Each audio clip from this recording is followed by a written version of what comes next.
방금 계면을 이해하는 것이 굉장히 중요하다고 말씀드렸습니다.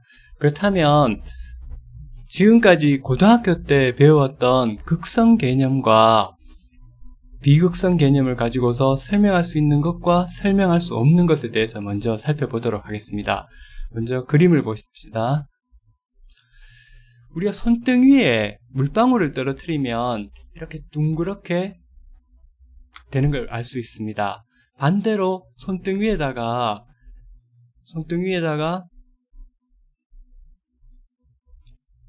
기름방울을 떨어뜨리게 되면 물방울처럼 동그랗게 되는 것 대신에 피부 위에서 쭉 퍼져나가는 걸 볼 수 있습니다. 자, 그렇다면 이 현상은 왜 생기는 것일까요? 고등학교 때 배웠던 극성 개념을 생각해 본다면, 예를 들어서 우리 피부는 표면 자체가 기름과 친한 친유성 성질을 갖게 됩니다.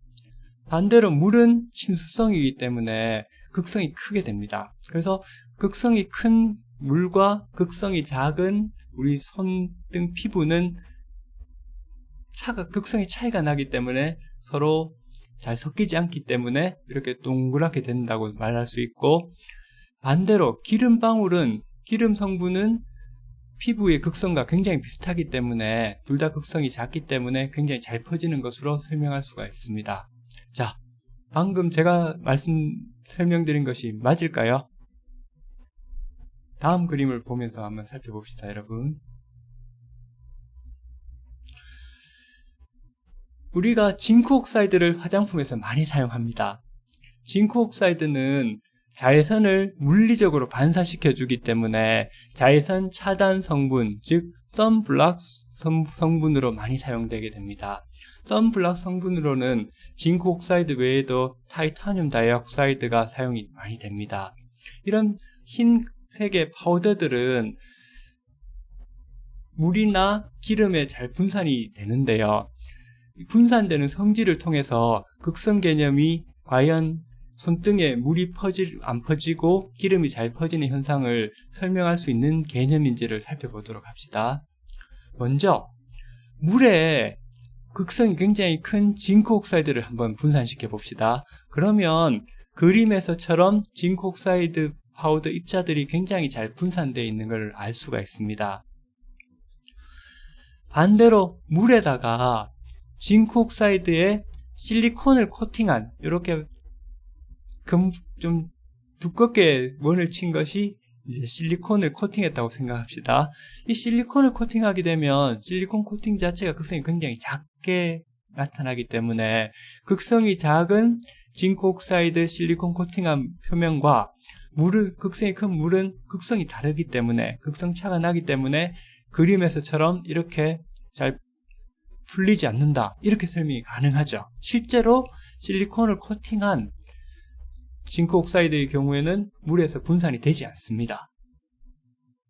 자, 그런데 기름에다가 실리콘 코팅한 징크옥사이드를 분산시키면 어떻게 될까요? 그림에서처럼 굉장히 잘 분산이 됩니다. 자, 이제 극성 개념으로 생각하더라도 물에 극성이 큰 징크옥사이드는 분산이 되었고, 물에 실리콘 코팅을 해서 극성이 작은 징크옥사이드 실리콘 코팅된 물질은 분산이 되지 않았고, 극성이 작은 실리콘이 코팅된 징크옥사이드가 기름에 분산되었다는 사실에서 극성이 작은 건 극성이 작은 오일에 잘 분산이 되었고, 이까지는 극성 개념이 맞습니다. 그런데 여기서 재밌는 현상이 나타납니다. 만약에 극성 개념대로 파우더가 분산되는 것을 설명할 수 있었다면 기름에 만약에 극성이 굉장히 큰 징크옥사이드를 분산시키면 어떻게 될까요?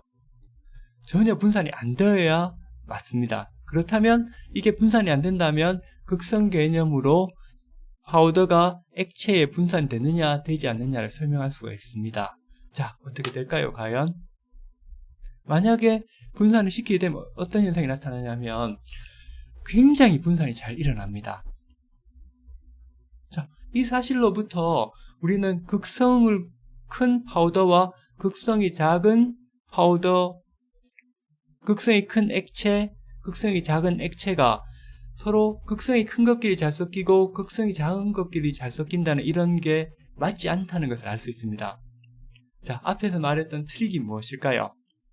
제가 방금 드린 말씀에서 트릭은 뭐냐 하면 극성 개념은 어떤 물질이 다른 물질에 녹느냐 녹지 않느냐를 판단할 때 사용하는 개념입니다. 즉 극성이 큰 물질이 다른 극성이 큰 물질에 서로 극성이 큰 것끼리는 서로 녹게 되죠. 극성이 작은 것끼리 서로 녹을 때 서로 극성이 크다 작다를 가지고서 그 물질의 어떤 서로 잘 섞이는지, 즉 녹는지 녹지 않는지 여부를 설명할 수가 있습니다. 그런데 여러분들이 보시다시피 파우더와 액체, 여기서도 파우더와 액체 사이에는 서로 분자 단위로 파우더가 떨어지지 않습니다. 즉 녹는다는 개념은 A라는 물질이 B에 녹는다는 개념은 A라는 물질이 B 물질에 들어갔을 때 분자 단위로 서로 떨어져 나가는 걸, 그걸 녹는다고 표현을 합니다. 근데 파우더의 경우에는 이렇게 분자 단위로 떨어져 나가서 녹지 않고 원래의 모양을 그대로 유지하게 됩니다. 즉 고체와 액체, 즉 파우더와 오일 사이에 뭐가 생기냐면 경계면이 존재를 하게 됩니다. 그래서 어떤 서로 섞이지 않는 물체나 이런 것들이 경계면을 가지고 존재할 때, 그걸 상이라고 부르고요. 이 상이 존재할 때 그 물질과 물질이 만나는 경계면을 계면이라고 부릅니다. 계면과 표면은 거의 비슷한 개념인데요. 표면은 물과 같은 액체가 기체와 만나는 경계면을 표면이라고 부르고요. 그 외에 모든 그 경계면들을 계면이라고 부릅니다. 그렇기 때문에 표면은 계면에 속하는 개념으로 보시면 될 것 같습니다.